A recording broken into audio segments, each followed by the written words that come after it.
je suis Nicolas Kwame, je dirige une entreprise de transport de fret de proximité, je suis président d'association et j'ai un diplôme en management et stratégie d'entreprise. Mes amis me demandent souvent comment j'ai créé mes sociétés, par quelle démarche j'ai commencé, quel était mon budget de départ, est-ce que c'est rentable ou même est-ce que j'arrive à me dégager un salaire. Beaucoup de questions qui alimentent souvent nos discussions. Et j'ai constaté que le principal frein des personnes qui hésitent à entreprendre est le manque de temps. Et il s'avère que nous sommes malheureusement en période de confinement. J'ai donc eu l'idée de partager mon expérience à travers ces vidéos pour motiver, inciter et donner des clés à des personnes qui se demandent comment transformer leurs idées en entreprise.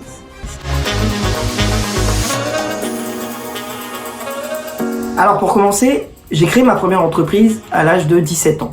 Concrètement, c'était d'abord une association donc qui s'appelle Jeunes Prodiges, qui est toujours existante d'ailleurs, qui avait pour but de valoriser le talent des jeunes de banlieue.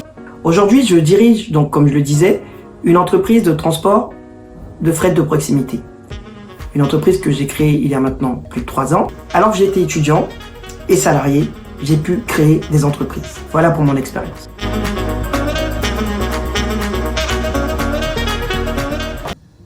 On a dit qu'il fallait formaliser le projet. La première étape, c'était la proposition de valeur. Quels besoins vous voulez satisfaire?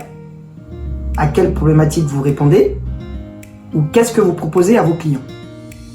La deuxième étape, c'était la segmentation client. Qui sont vos clients concrètement? À qui vous proposez vos produits ou services? Et la troisième étape, c'était les canaux de distribution ou de commercialisation. Comment vous communiquez? Comment vous contactez vos clients? Par quels moyens? La quatrième étape fait le pont avec la troisième. C'est la relation client.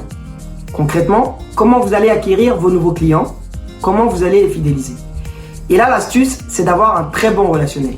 L'idée là, c'est vraiment de fidéliser et d'avoir une relation qui vous permette de faire des ventes additionnelles et de développer votre chiffre auprès d'une base de clients que vous avez déjà. La cinquième étape, ce sont les flux de revenus. Concrètement, quelle somme votre client est prêt à payer pour votre produit ou votre service ou comment il paye. Est-ce que c'est par un tarif unique, par un abonnement, par une location? C'est comment vous gagnez de l'argent. Donc l'idée vraiment, c'est de définir la bonne option qui va vous ramener de l'argent. C'est là vos flux de revenus, c'est le nerf de la guerre, faut pas blaguer. La sixième étape, ce sont vos ressources clés.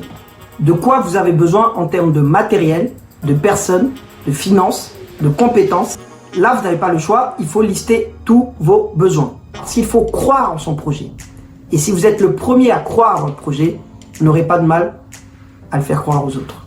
Nous en sommes à la septième étape, ce sont les activités clés. Quelles sont les activités principales qui vous permettent de délivrer votre proposition de valeur avec excellence? Nous arrivons presque à la fin de nos 9 étapes, nous en sommes déjà à la 8e. Ce sont les partenaires clés. Ce sont les personnes, les partenaires, les organismes qui vont vous permettre de délivrer votre proposition de valeur. Nous sommes enfin à la dernière étape. La 9e, c'est la structure des coûts. Une étape très importante. Quoiqu'elles sont toutes importantes, c'est un peu comme les flux de revenus, il ne faut pas se louper.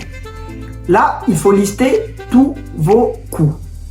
Donc, ça peut être salaire, loyer, véhicule, tout les pôles où vous êtes amené à dépenser pour votre business. Vous pouvez avoir des coûts fixes ou des coûts variables. Mais il faut vraiment tout noter. Jusqu'au ticket de train, si vous devez prendre le train pour aller voir des clients, vous devez le noter. Ça va être très important parce que ça va vous permettre de savoir si votre projet est rentable ou pas. Voilà, nous venons de voir ensemble les 9 étapes pour transformer une idée en entreprise. C'est ce qu'on appelle couramment en école un business model, un modèle économique. Si vous le formalisez et que vous arrivez à l'écrire sous forme de tableau comme ici, c'est un document qui peut vous servir comme base avec le business plan pour des partenaires financiers ou même pour la banque. Merci d'avoir suivi ces vidéos, j'espère qu'elles vous ont plu et qu'elles vous serviront pour transformer vos idées en entreprise.